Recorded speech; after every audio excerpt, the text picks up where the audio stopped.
So for my engineering admission, I forced them to pay and get me an admission into a college. So I took my mom to the bank and we mortgaged her bangles. I graduated in 4 years. That's the only good thing that happened. But third semester failed 3 subjects, fourth semester failed 3 subjects. That day I felt totally like a waste paper, like a tissue paper. I felt like I'm nothing, I'm hollow and all that. But that's the only time I had this. And since then I rebounded very well. Do things always better than what everybody has done. And just keep doing different things. So don't try to close down yourself. Don't put any ceilings on yourself. Don't put any ceilings on whatever job it is. Nice. I think that's what will make everyone successful.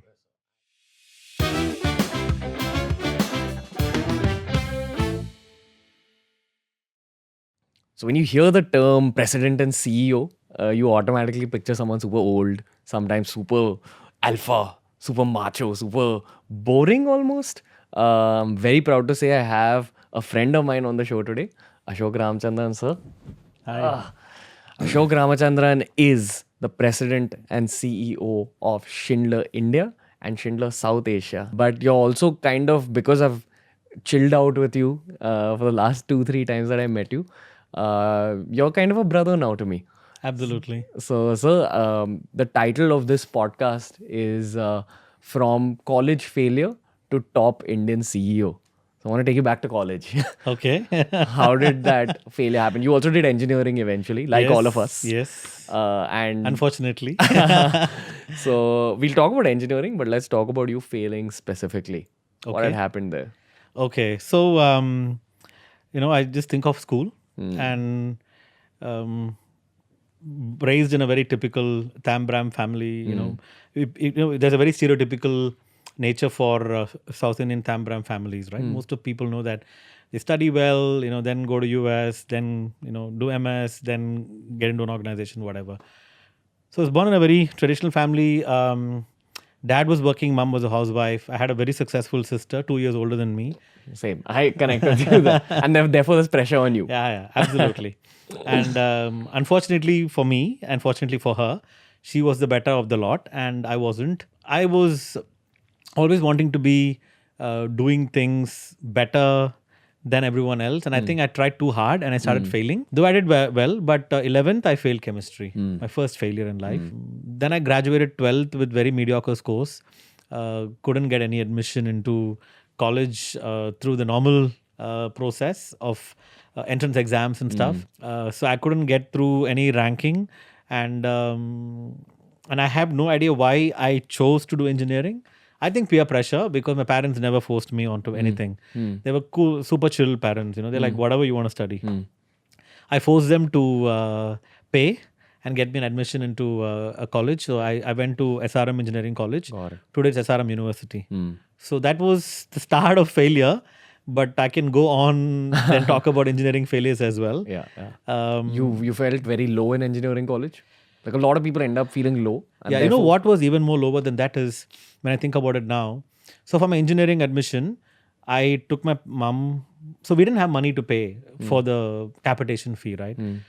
So I took my mom to the bank and we mortgaged her bangles. Oh, wow. So we were a middle class family. We were not super rich and all that. So I keep joking, that my mother's bangles went to the bank. Now I feel bad. At that time, I had no idea. Did you think you'll become a CEO at that stage? No. There was no even thought of I want to become a CEO? CEO, no way. I mean, I honestly thought that, firstly, I thought I'll become a singer because I was massively into music and stuff. But then I really thought that I'm wasted. And that feeling sometimes when you really don't know what you're doing and stuff. So engineering is, many times I feel it's the years that I would like to forget, except for the friends. Did you spend extra years in college? No. Okay. I graduated in 4 years. That's the only good thing that happened. But third semester failed 3 subjects, fourth semester failed 3 subjects. By fifth semester I cleared. And I still don't have any idea how I cleared.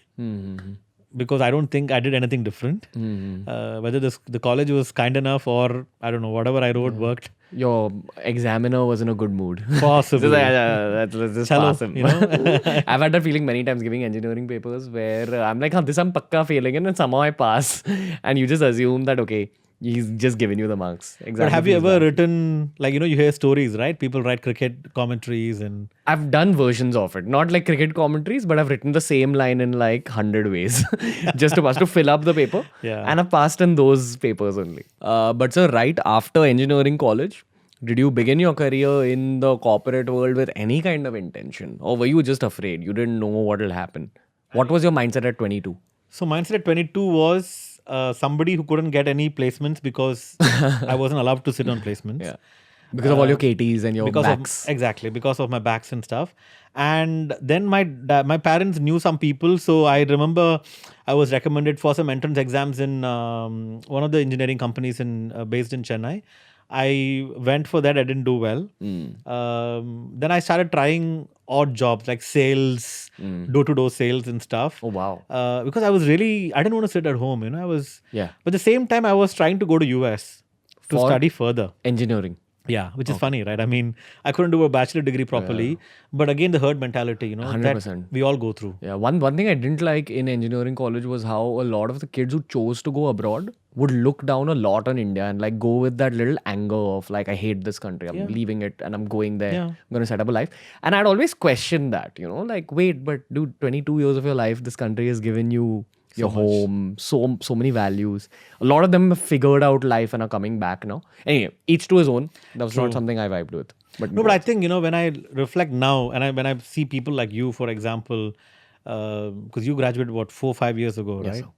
And the kind of things that people like you are doing, I somehow feel I wish I can go back to my 20-year-olds and relive those life, because I don't know if I didn't know or I didn't go and search for it. Yeah.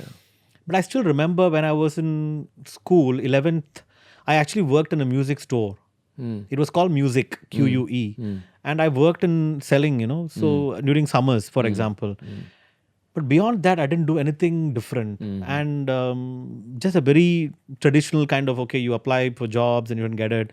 So after engineering at 22, I thought my life is gone. I still remember sitting with my best friend in his grandparents' house in Chennai. And I told him that, I said, Bala, year and a half is going to be gone. We are actually not doing anything else. This is after engineering. And he said, it's okay. We will just be successful 1.5 years later. And today it's funny. Yeah. When you look back and stuff. 100%. But you've had those thoughts as well in engineering? Or? So I'll tell you now, for some reason, my dad had a lot of Israeli doctor friends. And I'd speak a lot to their kids. So in Israel, the system is after the 12th standard, they have to serve in the army for 3 years. Correct. And then every person who serves in the army, at the end of it, takes a compulsory 1 year vacation. So they call it working holiday visa and stuff in Australia and all that. But every kid who's 21 by the time, I think, takes that 1 year vacation and they travel the world, or they travel within Israel and they do a little soul searching. They get a lot of clarity about what they want to do next, or they do something like tiny internship. They just get an idea of things, and then they do their architecture or medicine or engineering or finance or whatever they have figured, or media. I feel that's missing in our country, where because of the rat race system, kids are put under a lot of pressure. Like, you're supposed to choose your career at 18 only. Not choose, which is too young for someone to decide. So the girl I was dating at that time, she took a year off. I remember this. And everybody was bad-mouthing her. Oh, what's she doing basically? Her whole family was bad-mouthing her. And she's doing the best out of everyone in my batch now, because she got her next step. She's also in the media industry. And she just took that 1 year off to relax her mind, to understand what to do, and stepped into a great zone. And I feel even at that 22 age bracket, I did a lot of odd jobs. Like, I went and worked in my uncle's engineering factory. I went and actually spoke to the laborers, there about what their perspectives are in life. What is the perspective of the guy at the top? And just tried drawing out the world map for myself. Worked as a fitness trainer, which taught me a lot about money, valuing it, taught me a lot about life. That's amazing. Yeah, so... It's very common in Western countries for this year off. Yeah. You find a lot of backpackers coming to Australia from Europe and stuff, 1 year backpacking, right? They learn.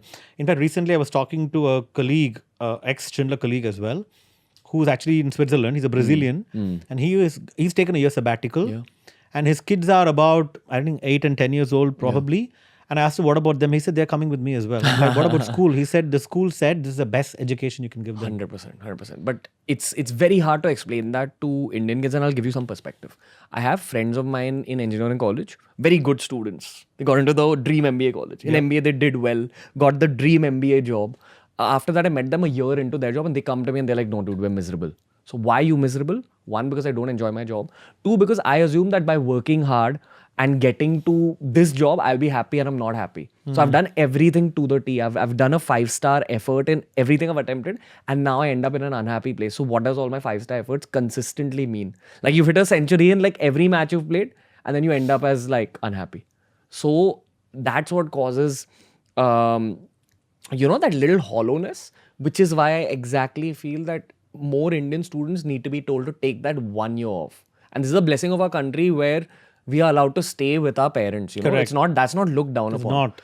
Take that 1 more year of financial support from them if it's possible, and just take some time off for soul searching for the rest of your life, for the 90 years you're going to live after. But I'll tell you, it's not just about taking up. I mean, what I personally feel will work is there should be no pressure to just keep going from one spot to another spot. Yeah. We always do that, right?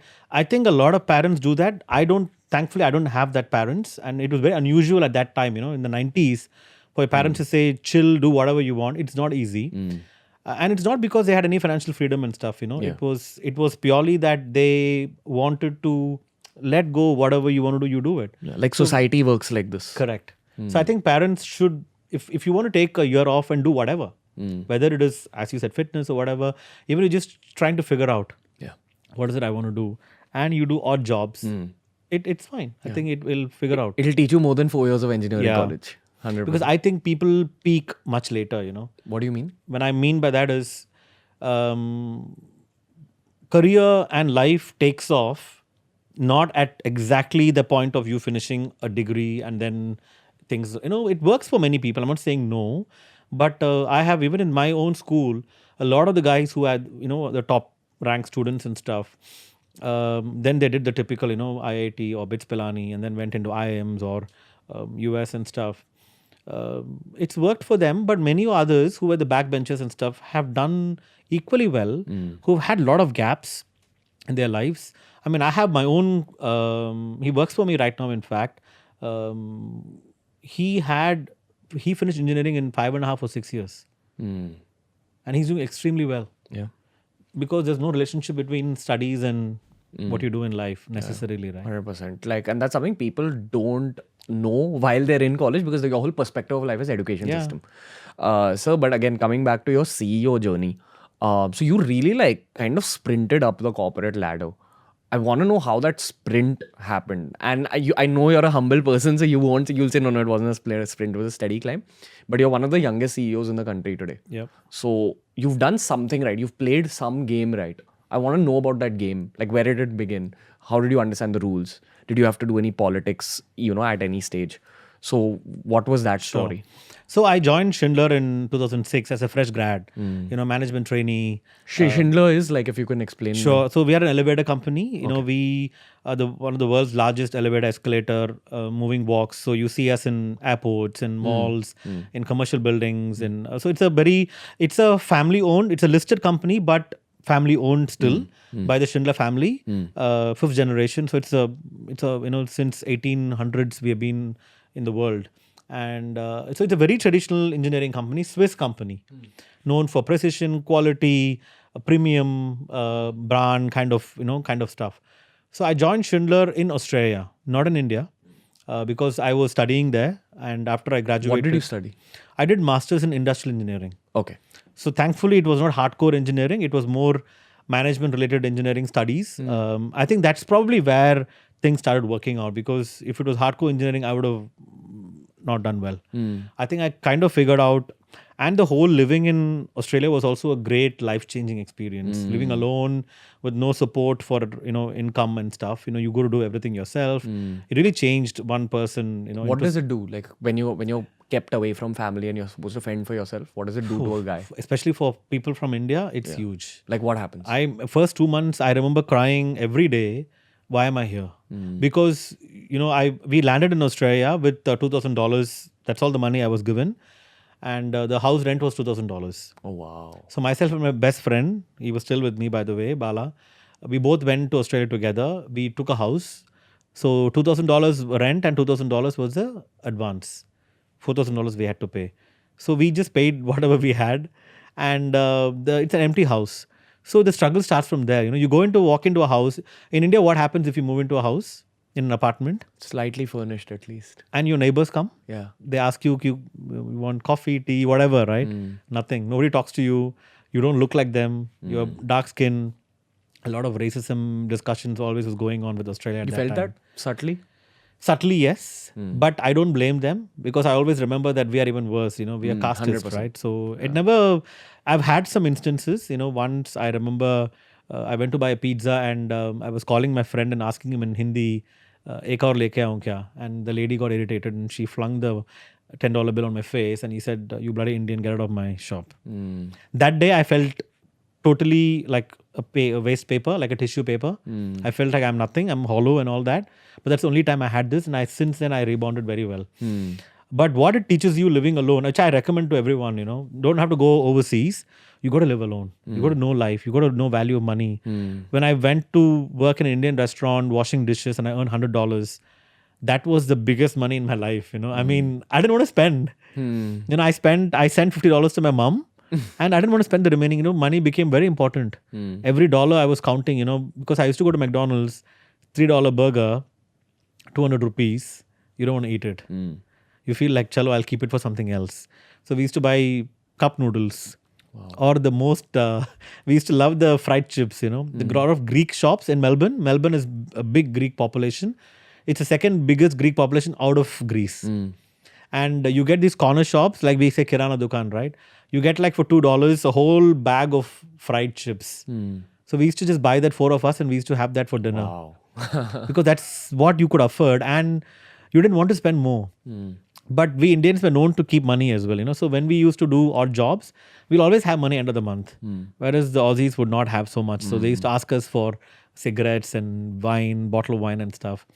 But so we were living 6 people in 2-bedroom house, which is not uncommon in India, but there it is totally uncommon. So people used to think that we are gays living in and we had a one bed, we just lying like this, right? We had a bed, we were lying down. We used to have fights about cooking, who will cook, who will clean, who took my chips, who took my egg, who took my whatever. The bin is overflowing. Nobody wants to clean it. Yeah. So we used to have fights for these things, and you start understanding living with people and understanding how do you manage People that. skills. People skills, huge. This paid off more in your CEO career than engineering. Absolutely. A lot. And all the bonding, so we never had internships from the college. I had to call Yellow Pages. I took Yellow Pages and I used to call companies. Like, I'm looking for a internship. Do you have anything? Wow. And we used to walk the streets and look for internship opportunities and stuff. The college provided some leads, but not enough. And then from that lead, you start getting other leads. So, I still remember the first internship I did in a company called Berry Juice. It's a very famous, it's now bought over by the what is the beer company in Philippines? San Miguel. Okay. San Miguel is a huge company in the world now.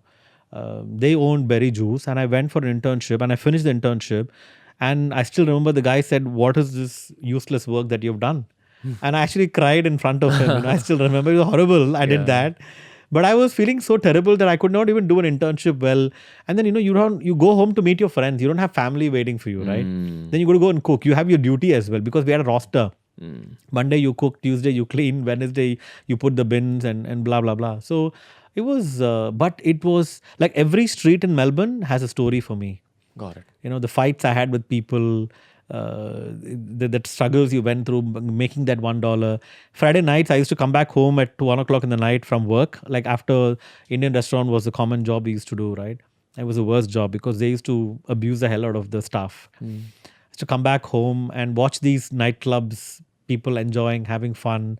And, there were days I used to wonder, will I ever have a day like this? Like, will I ever be there partying and not here working? And how do you feel now? I mean, it's good, but I'm sure you had those days as well, right? Yeah. I've basically when I started out my career, Like I had this strong rule of not taking any money from my parents, because I feel like that's the only way you'll end up valuing the business you're creating. That's when you shouldn't even take a loan. But why did you do that? I mean, it's very easy, right? You have such a successful family behind you. So I think very early on, while I was in final year of engineering, my dad had told me that if you want to do a business, cool, I'm not going to help you even a little bit, because that's the actual MBA that you'll do before the business. And I took it as, yeah, cool, main to karunga, alpha. Once I actually started doing it, I realized it's difficult. But what I also understood is, whatever skill set you have, whatever gifts you have, if you focus in your free time in college on little educating yourself, that'll pay off once you're outside of college in some way or the other. So in college, I had done a fitness course. Like I'd gone very deep into fitness just for fun, for education. Didn't think it'll lead to anyway. My mom had actually asked me, "Why are you doing this?" And I said, "No, I don't know. It's just an internal thing, and I enjoy the subject." Once I needed to make money, once I had to go from that 0 to 100 rupees, I asked myself, "What do you know? What do you know?" Okay, you know fitness and you can talk well. So I went up to people on Carter Road and just started talking about fitness. And You're kidding? Yeah, just told them that, yeah, by the way, I'm doing this YouTube channel also. By that time, I always also started making a few videos here and there. And communication skills plus fitness knowledge. They asked me 1 to fitness doubts, which I cleared for them. I told them, no, in diet, you should do this. In exercise, you should do this. One of those kids happened to be, say, a rich man's son. And he contacted me on my Facebook page at that time, and he said, "Hey, I really loved your interaction with me. So I was wondering if you can train me also." Wow. So I took my 3rd class ticket in the train, went from Dadar to Vile Parle, thinking about, okay, I've never trained anyone before. How do I do it? How do I even know how much to charge? So I asked my own coach. So my coach said, whatever, he gave me a number. Once I went there, I just figured that, okay, let me try doing some sales, and I quoted a slightly higher number there. And he said yes. And he said yes. So I went from 0 rupees to a lot more than that. Very good. And eventually I knew that the product I'm giving him is worth that kind of money. So there was nothing wrong or unethical in what I was doing, because I was sharing very detailed knowledge with him and teaching him. And I told him that this is like a tuition. It's not just a training session, because I want to make you independent in 3 months. I shouldn't be training you. See, these are experiences that our generation now should start doing. Whatever is possible, whether it is music teaching, anything, whatever, worst case, even, going and working in a shop and selling. 100%. It's great experience. It's going to teach you way more than that padhai you do for your exams to get good marks, to top in your exam. That's not going to pay off in life as much as these real world thappad experiences. In fact, the best job which gave me the thappad was I worked for Melbourne Cup. Yeah. You heard of Melbourne Cup? Yeah. It's a fashionista, everything, right? So I was working for Clean Event. Clean Event is a global company. The job is to clean events. Oh, wow. Right? God. So I worked for 3 weeks. It was holiday. And in summers, in holidays, we can work how many hours you want. Yeah. So the rule in student life was 20 hours a week is the maximum you can work. And I was just one of those students who never worked more than that. While many did, because you can take cash in hand without declaring income to the government. I didn't do that. I was very studious about that part. Right. And I have to thank my best friend Bala, who always used to put me in line, whenever I was crossing the line, like, no, we don't do that. We do this. So there I picked up beer bottles. And it was one of the best paying jobs. Wow. So every hour was like $20, something like that. And 3 weeks picking up other people's drunk beer bottles, it was like a service. And 100%. Then you realize, what can life teach you? Yeah. And that's why I think I always go back to those days. Yes. I still go to my house where I lived first in Australia whenever I go back for holidays and stuff. And I go and see that. Yeah. This is what life has taught me and I should not forget. So something like this, I have a story to add myself. When I started out this whole YouTube thing and training at the same time, my money was coming through the training and I was alone. I actually taught my maid how to record the videos and I'd pay her like 100 rupees per session. So if you see my very old videos, some of them are out of focus and all that. That was my maid just like kind of, making this. Sweet. Yeah, but it was a struggle, because from a family of like 4 generations of doctors. So for them, I'm still amazed. Yeah, for me to even do engineering was a huge what the f*** are you like doing? So it was like it was a difficult phase, and I'm getting my mom and dad constantly tell me, no, you can't do this video thing for the rest of your life. You can't do YouTube. This is not going to work out. Upar se, you don't have the money for equipment. So I was using my very old laptop. I'd somehow downloaded a free of course editing software, editing, very slowly. Life was very difficult. I remember crying a lot on my edit table. So if you see my old videos, it's actually made through tears. Like there's a lot of Wow. emotion and Oh all my put God. into that. Lot of struggle initially. My day would be like, you have clients at like 7 in the morning. Then at 10 o'clock, you begin your video work, either scripting. Then that work goes on till about 4 p.m. Then 4 to 5:30, I used to work out because I had to maintain a body also. And then at say about 6 p.m., I would catch like one train in rush hour traffic. So in peak hours. In Mumbai. Yeah, in Mumbai, which is where you have to push people, Yeah. hit people to get into the train. Um, and eventually, my hack for that was don't try getting in first or second class. Go in third class where the fishermen and all are there because no one wants to travel with them. So I've had moments where I've been in trains and there's like a smell of fish. And when I go home, it's my parents shouting at me. So I'll be crying in like third class, then wipe my tears, then go to my client's house in the evening in Andheri, and then go to 3 clients back to back. Some of the clients used to have like a 1 hour gap in between, and I didn't want to waste that 1 hour. Travel time. So in that 1 hour, I would go to Juhu Beach and run with the people running there and tell them, oh, I have a YouTube channel, subscribe. Just making best use of my time. Come back at 1 a.m. My mom and dad would like tell me, no, you're doing the wrong thing in life. After like hustling so hard. This used to go on for like 3-4 months. Wow. But it really hardened me. It made me tough as nails. Like then online hate didn't affect me because then I knew I was doing something right. Because I was getting so much real life hate. But when people ask me, oh, how do you deal with online hate now? I'm like, yo, you know my story? Yeah. Like I've had to face like a lot worse than just these comments. Eventually sleep at like 2 a.m. Again, like a lot of crying. This was like a proper depression phase, which I just like fought through. Get up at like 6:30 the next day, go back to the gym, start the Wow, whole man. cycle again. This is tough. Yeah. Which people don't. People see YouTube numbers, glamour, these clothes. Correct. And they don't know what That bought here, you know? Yeah, what- and what that went connection on. is important. 100%. And that time YouTube wasn't easy to grow. It's a little easier now. No. But it was very difficult to grow social media. Like getting to 1,000 subscribers was a huge deal back then.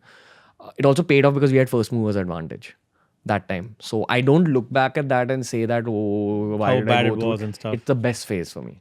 Like, I think that has really bought you here, you know, because that people they don't know because they haven't seen it. yeah. And utilizing that 1 hour on the beach, it's taught me the value of time even today. So if I'm in office, I ensure that everyone is on that same 1 hour running on the beach tangent. That is the company culture that's come through. It began with one guy, but now even if there's like 45, 55 people, everyone has that utilized time really well. Like even that 1 hour shouldn't get wasted. Okay. And that's been a part of the growth. So company culture, I feel, begins in your struggles. And I'm sure you'll also agree to that. When you're picking up those beer bottles, something you've learned that you're giving out to your people at Schindler's. True, very true. And you know, your question to me was the rise in the organization, and you know that's where the seeds were sown. Because then when I started working in Schindler, I still remember, getting a ticket to be flown to Sydney for the final interviews, and this is like a big thing, you know, because you don't even dream of flying internally and stuff, and starting working in Schindler. You know, one of the early hacks I had was, and I share this with a lot of people, when you join an organization, you know, you have to make sure that people know you. Even at the lowest level? And at the highest levels. Okay. So usually you know your peer group, you know, your team or whatever. But so when I was working in I was a quality engineer / management trainee. I used to go to the management team or the bosses of the company, right? Or the CEO, the business directors, the vertical directors and stuff. I used to tell them, you know, what I can help them out and stuff.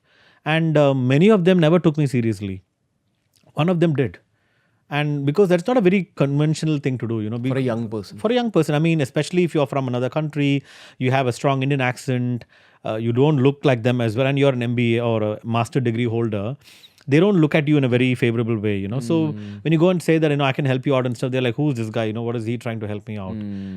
But you should do it, because if you just sit behind a computer all day, keep working and do your job, You'll just be a part of the crowd. you just be part of the crowd. You can't be. So I think if I have to just give you in one line, the answer was I always wanted to stand out.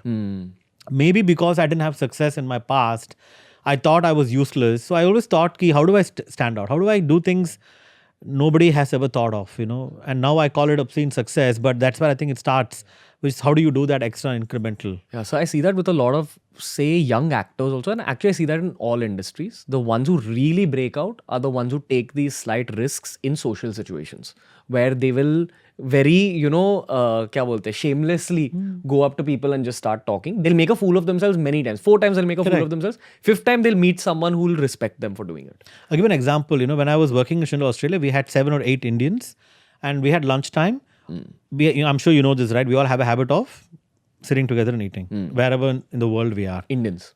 And many other nations as well, not just Indians. Chinese do the same as well. So do Europeans as well. So every day lunchtime, I'll go with my dabba. I had dabba. And most people bring food in Australia as well from home. And they had a habit of sitting together. So I used to go to the lunchroom and I'll go and sit with a new table all the time or with non-Indians. So they used to make fun of me. They're like, are you trying to suck up to them? What are you trying to do? And so I'm like, I said, I want to know something else. I want to be with people that I've not been before and understand their culture and stuff. That helped a lot. So I was neutralizing my accent, getting to know various cultures. I used to try different food they used to bring. I used to share my food. So somewhere I was building a rapport with the head office. So that was head office, by the way. I was working in the head office for 2 years. I built a huge network of head office support. Because they were your bros pretty much. Correct. Wow. And I was in a quality role where I was auditing people and people's bonuses were linked to my work. So if I give them a bad rating, they used to miss out on money end of the year. So I still remember there was this guy called Harry, who was a project manager, extremely smart guy, but hates paperwork. He's a hands-on guy. So I used to know that he had this problem. So 1 month before the audit, I used to go and actually prepare for him, So he used to feel bad. He's like, why are you doing this to me? I said, no, I know that you don't do like this and you do a great job. So I'll help him out. After a couple of months, he started doing on his own. Wow. And when I then became a branch manager, one of the first people to help me, he said, I want you to succeed. How can I help you become successful? Because when I first became a branch manager in 29 years old in Queensland, which is Brisbane is the capital, people would know Brisbane. So I became branch manager. At that time, I didn't have any experience of managing people or sales and nothing. But the head office people were helping me.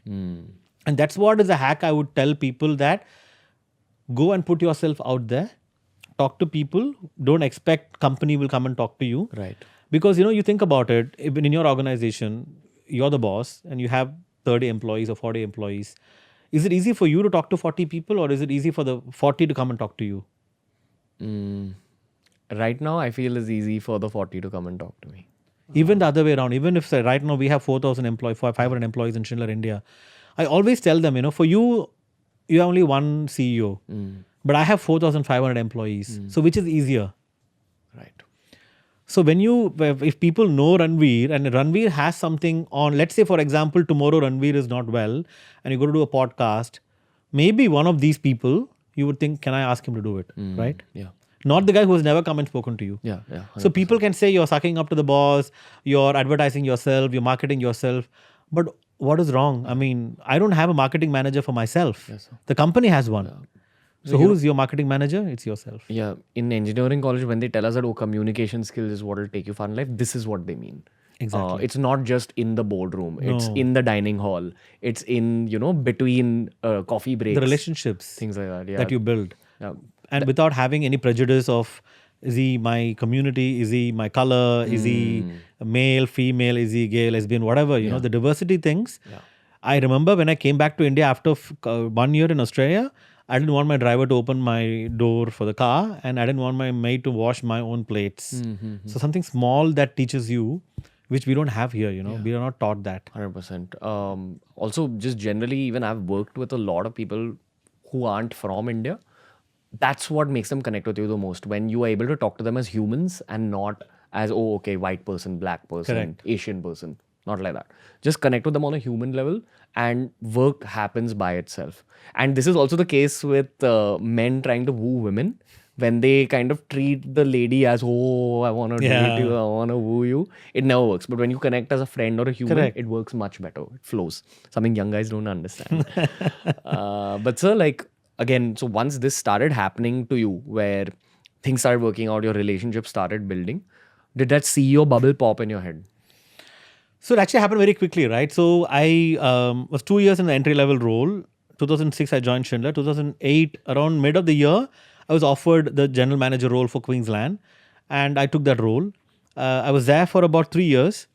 And already again, by end of third year, I was offered the CEO for Vietnam. Yeah. So I just want to add one thing here because we've not spoken about it right now. Yes, we've spoken about relationships and communication skills, but I'm also sure that you were very honest and very good with your work, and that was your Indian engineer coming out. So that, I mean, There's no doubt. yeah, communication skills is definitely important, but you've also got to be good at your craft, and I'm sure you did that as well. I think that is a basic. Honestly, everybody has to be good at craft if you have to grow. You can't have that. It's not one or the other, right? You can do it political. If you're a very political person, you can be amazing with connections and just a gift of gab. But gift of gab is your communication, right? Okay. So if you are very good at communicating and blah blah and jugadu, try to talk through and make yourself look good, it works for a short period of time. But if you can't back it with good enough results, then of course you're gone. 100%. So that has been a very consistent thing for me, right? Every assignment I have done, it's always the work comes first and then you back it up with your network, the connections you've done, the connection with your staff. That's important. I mean, there's no doubt about that. Which I think a lot of my peers, and I've seen many, many people much better in the craft than me. But somewhere I think I've always been able to succeed is the networks or the connections. That's or your the X factor. I think so. Okay. If I have to be really honest and look at internally myself, I think that's helped me. And I always tell people to do that because that will really help them to take that one more step ahead of the game. So what about corporate politics? Is that a thing all over the world? Like, does it happen? Happens. All the time. And how do you dodge it as a corporate riser? Someone who's rising up. Being very, very honest. And I have to say, early in my piece, I would have made mistakes of wanting to be seen in a clique, in a crowd, in a group. Because you have groups, right, in organizations and stuff. But very quickly I realized that you got to be not in any group. It's the biggest risk.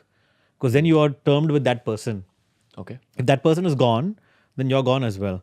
So when you put your head down and you do your work well, you communicate with everyone at the same level or same way. So whether I was talking to the Indians or with the non-Indians and stuff, I treated all of them with respect. That's important. But politics is, and this you won't even believe it. My role in India is the least political organization that I've worked in. I couldn't believe it myself because I know we all think that India is highly political, Indian organizations are highly political. And you ask a lot of returning Indians, what is their biggest fear? They'll always say it's politics. Oh, wow. India में कैसे काम कर सकते हैं? इतना मुश्किल है. The bosses are very bossy. Real life big boss. Exactly. But I've had the least political environment in Schindler India, which I'm very surprised as well, happily surprised. But it happens in Vietnam, in Malaysia, it has happened, in Vietnam, it's happened, Australia, it's happened everywhere. Because I think, especially it happens more if you're a very successful young leader. Because people always think that how come he's getting ahead of everyone else? What is it he has done that we are not able to do? And is it just that he has built relationships? Just that? Yeah. Wow. I'm sure I still get told that, that he knows everyone. That's why he gets things done. You're also a very good conversationalist. That goes with having the ability to create relationships. Correct. Like if you can hold conversation, everything will go through. What have you learned about conversation? Because I think knowing you must have done some studies in becoming a better conversationalist. So I did a little bit of training like presentation skills and stuff. But I think as a person, I'm very curious. So that definitely helps. I'm always interested to know what is he doing, what is she doing. Like now I'm learning things about what I can do in my organization from completely different industries, right? Like I have actually learned from how you've done podcasts, for example. We have tried to do not a podcast, but have similar kind of engagements in my organization inspired by what you have done. For example, similarly, I have interacted with many CEOs in many industries to get knowledge that you can then copy and paste it what you're doing. Right. So I think shamelessly copying is a very good thing. We should not actually, but what you should not do is you should not own it. You should actually acknowledge that, you took it from somebody. Yeah.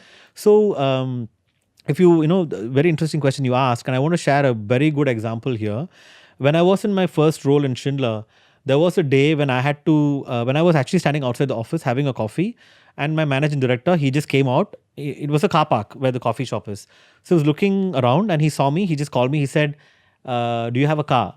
And I had a second-hand Volvo, which I had bought, with some savings and stuff. I said, yes, I do. And he said, can we just go to the airport? And I said, yeah, we can go to the airport. So he just jumped in the car, and then I asked him, who are we going to pick up? He said, the head of Asia Pacific is coming, and my car is not in today. So I thought I can ask you. So I just started panicking. And I still remember he said that. That time the Asia Pacific head currently is a chairman, by the way, is an Italian named Silvio Napoli. So my managing director said that when you pick him up, I'll make sure he sits next to you. That's your 15 minutes, because it's only 15-minute ride. It's a very short from the office to the airport. So that's your 15 minutes, and you make the use of it the best way you see it. That's all he said. He didn't tell me what to do and stuff. So that 15 minutes happened. Fast forward 5 years, I was given this opportunity for Vietnam as a managing director. At that time, he had become the global CEO. No, he was still the Asia Pacific director. And I was told that he had to interview me for that role. So I was told, which I didn't hear directly, but I was told that he said, I know Ashok because I met him 5 years ago. He can do the job. Damn. I mean, it was like, wow. So this is a very small example of how something you can do can help you somewhere else in life. I have this entrepreneur friend, Ayush Jaiswal, who we keep bringing on the podcast. He has this logic that if there are two guys in a dark room, if they're both supposed to throw darts at a dart board, the guy who'll hit the dart board is the one who throws more darts out there. And those darts can be anything in terms of you just put yourself out there to converse with people, to talk to people. But genuineness is important, which, when we met as well, I felt a lot from you with that. You're not trying to show what you are, but you're genuinely interested in the person. Yeah. So when you do that, I think people see through that very, very easily, Yeah. So you can't impress. Yeah, what you said about curiosity, I have that, but it's also from a place of fear, because again, my academic family has told me that, wait, you're missing out on a lot by not doing a post-graduation. So anyone I meet who is at a position like you, or say an entrepreneur, or, even a film actor, I go into a mode of curiosity about, okay, what could he have learned through his MBA that he can't tell me in a conversation? So then I go into that, okay, so you are my MBA. That's what I tell a lot of my elder brothers who I meet. So it's out, maybe a little bit out of fear, but it's become a part of my life now, that curiosity. Hey, but formal education is outdated like anything. I'm just, right now I'm reading a book, and it actually says that 70% of success comes from your skill, 20% comes from networking, and 10% comes from formal education. 100% so. Your skill is not formal education necessarily, right? I mean, I don't think you went to college to learn how to do podcast, how to YouTube. I mean, this is your skill. It's what you have built over, and you found your strong points, and you worked on it, and you built what you built now. So that's what I would tell people, right? That don't get obsessed about formal education.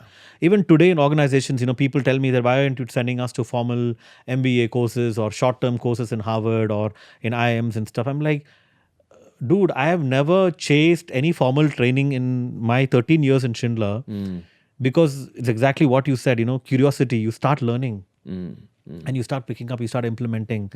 So when a lot of people join organizations and they say, that there's no formal induction, there's no formal training, so what? Just get on with life, and you find your way, kick Jugaad. things. Yeah. 100%. And I think we Indians are built with that. So also, I want to just switch up modes a little bit here. This was the story. And because I meet you outside of podcasts also, I know that you go for these CEO meetings. They have these Indian national CEO meetings. Say Anand Mahindra hosts some, where he'll host other top CEOs. What happens at those meetings, and can you actually give us some background on those meetings also? Like, what's the purpose of it? Is it a networking event? Is it education? What happens? So basically, I'm part of the Indian Leadership Council, which is run by Economic Times. It's called ILC, so ETILC. And so it's a membership that organizations can provide for CEOs and stuff. And I wanted to be part of this for this same reason, that you learn MBA from other CEOs. Right. So I've just started attending it for the last 6-7 months. And one of the sessions curated was, one was Mr. Screwwala, Ronnie Screwwala. One was with Mr. Anand Mahindra. And Mr. Mahindra's session stands out to me because it was an amazing conversation. Again, we hear of CEOs being full of bravado and, ego and stuff. But here was a person extremely down to earth, extremely humble. So what really happens is they curate sessions for very close clique of people, 20 people, 30 people, and you're having a private conversation with them to understand their journey, life lessons, and ask some questions that you're struggling with and stuff. So this was one of those sessions I had with him. Wow. But what did you learn from him? So normally when you go for these sessions, what happens is, they give you a 1 hour lecture and then you are given Q&A for 30 minutes. First time in my life, I went for a session where we were sitting in an oval room on the corner of the walls. So imagine we're all sitting like this and then he stands in the middle and he's engaging. So he calls it conversations. It's not him talking and we listening. So he says something and then he throws a question. So one of the first questions he asked was, what's the legacy that you guys want to leave when you retire? So picture yourself. Tell me in one line, what's the legacy you want to leave? So a few of the people were answering. And then I just said that the legacy I want to leave is I want to create an army of leaders who will go on to create obscene success in their careers. So he picked on this word obscene and he started talking about it. He's like, isn't it a bad word? Why are you using this word? What's the connotation? And he then wanted to know me. So where are you from? I'm like I said, I was in Australia for 15 years. So he said, that's where the bad word comes from. Because all these are known for, their casual humor and stuff. And then he wanted to know what's the meaning of obscene success. And I said, it's about creating maniacal success, huge success, never expected success. And I couldn't believe that for the next 15 minutes, he just left everyone else and he was talking to me, understanding what does this means to me and to him. And he was telling his secretary that let's use this for our next quarter announcement that we have announced. Mahindra has had obscene results for the last quarter and stuff. Such a humble, down-to-earth guy. And I couldn't believe that what happened. And I didn't know that he had connection with elevators as well. So he was then telling me that he used to own what is now called as Otis Elevator. So Mahindra used to co-own. Those days, there was a 50-50 partnership with foreign companies. So he was owning elevators as well. So he had some background. And then he was very curious to know about me and my life and stuff. So again, somebody who is such a senior person, one of the biggest industrialists in India, to talk to someone like me, who was probably nobody in front of him, that was very humbling. So what I learned was humbleness. Got it. Down to earth. He shared his... he comes from a very privileged family, by the way. But he said how the privilegedness was trashed in the first few years of his college education, how he realized that he still has a long way to go and stuff. So I learned humbleness. I learned how do you always communicate. And I learned this whole conversation idea, So now I started doing it in my own lessons as well, where it's not one-way talk and Q&A, but it's conversations. Got it. So what's the energy in that whole room? Like with all the CEOs coming together and all, what's happening? It depends on the group, but certain groups you can find a lot of I'm bigger than you. Oh, really? Yeah. Wow. It can happen. Because, you're having some big guys, big names, and everybody wants to grab attention. And then when somebody gets the attention, others are like, wish I was that person kind of thing.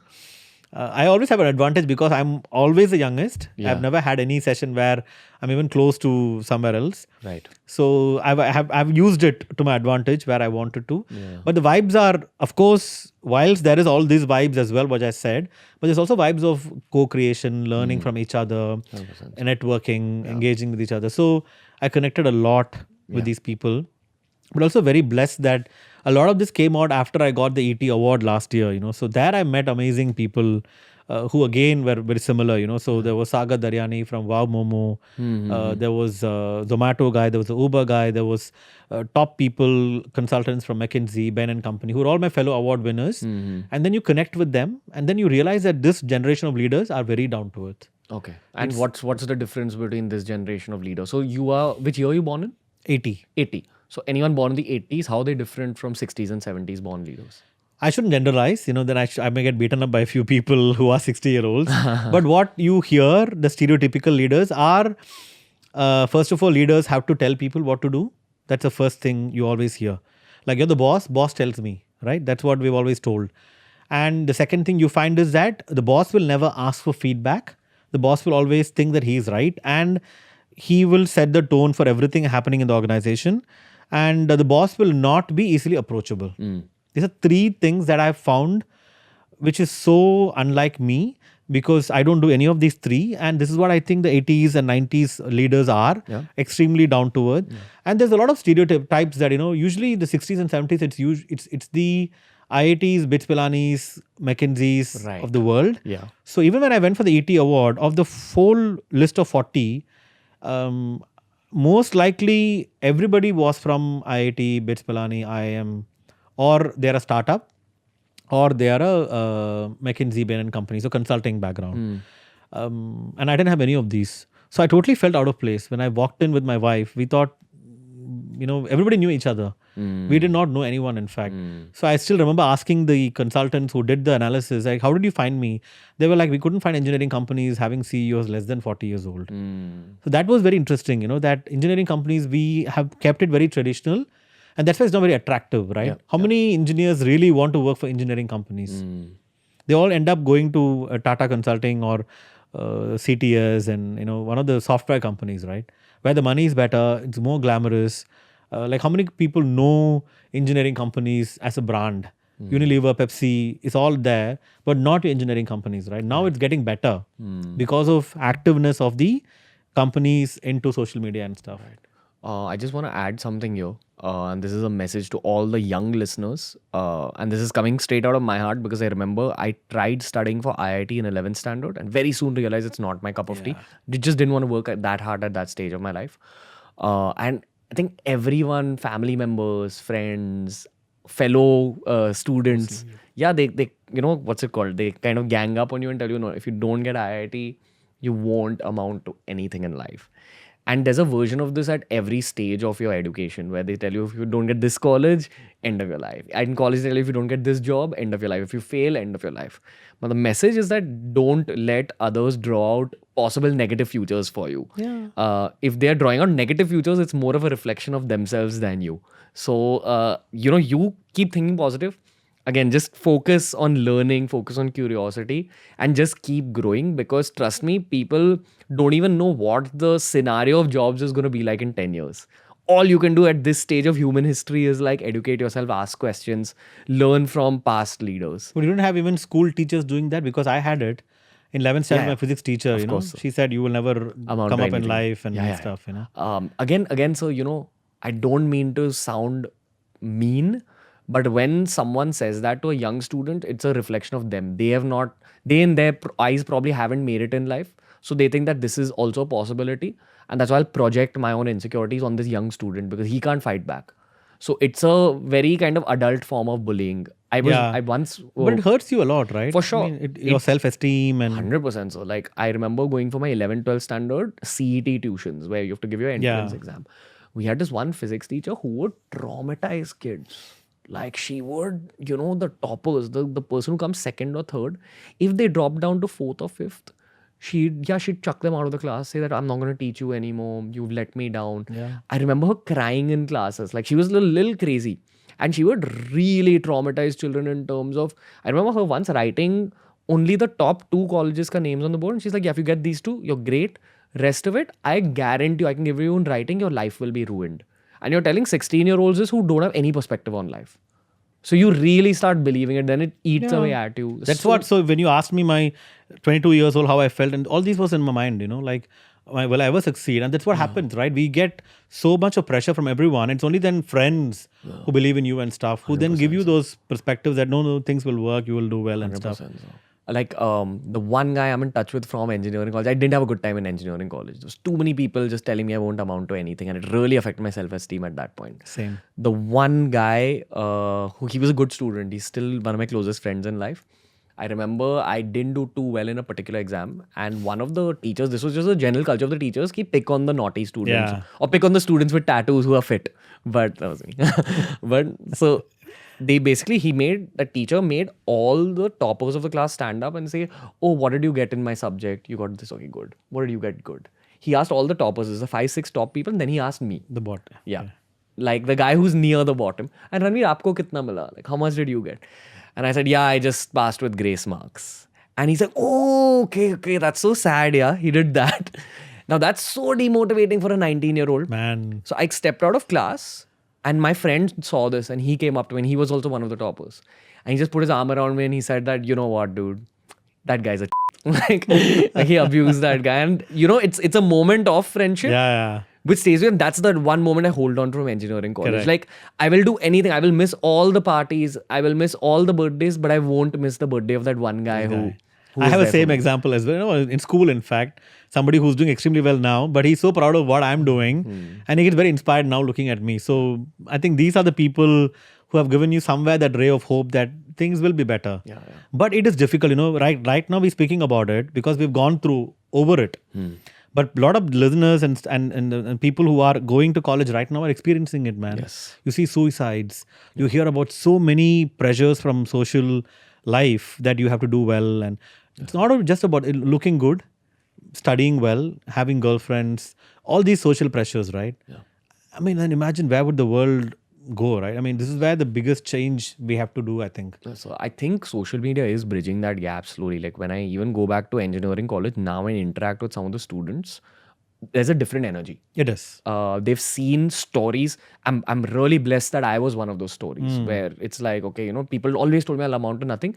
No one expected social media to come up as a concept. I used to run a meme page in college, Masti ke liye, and do a lot of offensive memes and all on it.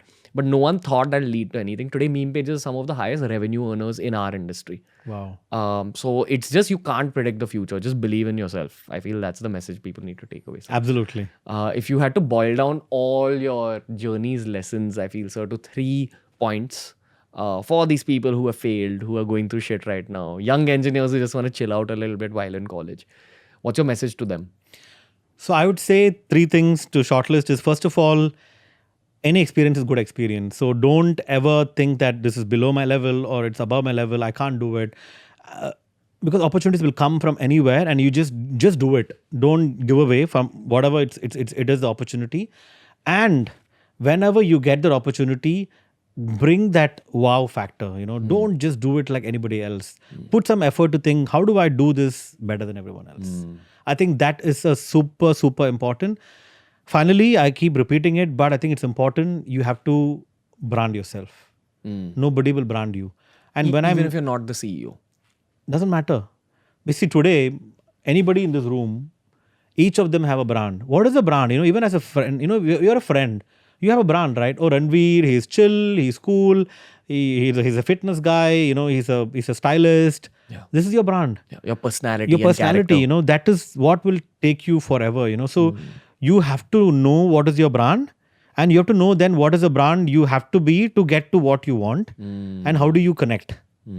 This is what the youngsters today should really, really do. Connect with people, network with people. Don't go to even to a normal party or networking event. Just sit by yourself. If it's uncomfortable, challenge yourself. So I think you have to do everyday things that is not normal, not part of you. So for example, if you are a shy person and you only talk to Ranveer every day, tomorrow go and talk to a new person. Try in a small way. Maybe once a week do one person, or once a month do one person. So do things out of your comfort zone. Challenge yourself. Don't stick to this is what I know and I will just do this. Comfort zone. People say play to your strengths. I'm not sure. So that's the third thing, brand yourself. Do things always better than what everybody has done. And just keep doing different things. So don't try to close down yourself. Do things different. Don't put any ceilings on yourself. Don't put any ceilings on whatever job it is. Nice. I think that's what will make everyone successful. So adding just one more aspect to what you said about branding, you're one of India's top LinkedIn influencers. And the corporate world is like very into LinkedIn today. Correct. Do you see LinkedIn growing as one of the big platforms going forward? Sure. What's your opinion? How is it viewed in the corporate world? Very interesting question you asked me. In many companies, many engineering companies, I don't think it is viewed very favorably. Okay. Because people see it as you're putting yourself out there just for your branding and all that. But my answer back is, if you don't brand your organizations, who will? 100%. Right? You don't have, there is branding people, but you got to believe in your brand and you got to put yourself out there and make sure that people today know your brand. I think today in India, people know Schindler more because of how active we are on social media compared to my competitors. Right. So if there is a graduate from IITs or IIM who's offered a role in Schindler and another similar company, most likely they will choose Schindler because they have heard about Schindler from social media. Right. and the leader has to be out there talking to people to influence and to create that magic that he really or she that really wants to deliver to the people who wants to join. So LinkedIn is definitely the future. There's no doubt about that. You got to use it properly. You got to use it not just to show off yourself, but I think it's important to use it as a platform to teach people. So my view is specifically, how do I really help the millennials become work ready? Because there's so many of them looking for jobs. They're not sure what to do. Many of them have come from very ordinary colleges. 90% from very ordinary colleges. Maybe they failed. They have not got good scores. They have not got placement opportunities and stuff. They can all do really, really well if they use LinkedIn, reach out to people. Yes, a lot of them won't talk to you back, but keep trying. Yeah, I engage a lot through this medium, and you learn a lot as well. Yeah. We connected on LinkedIn, Yes, in sir. fact, and that's how I got to know you, and the rest is history. So I think people have to network in any form. Yeah, very underutilized part of social media, especially in this side of the world. I think so. So anyway, here's to a good future. So this is the end of the podcast. Thank you. Thank you so much for being a part of it. I hope you had fun. I had a lot of fun. Of course, I'll be linking all of Sir's handles down below, especially his LinkedIn handle. Make sure you go follow, make sure you go subscribe. And I hope that if you're a failure, if people have told you that you amount to nothing, if people have told you that you won't do anything in life, and it can even be your family, this podcast should be your turning point. Yeah. I also want to, see where we can support these people. So if they want to approach me through LinkedIn or through my social media for any mentoring suggestions, more than happy to help. Let's create a better world. 100%. Simple. 100%. All about creating the impact. So from Mr. Ashok Ramachandran and Ranveer, we will see you later. Thank you.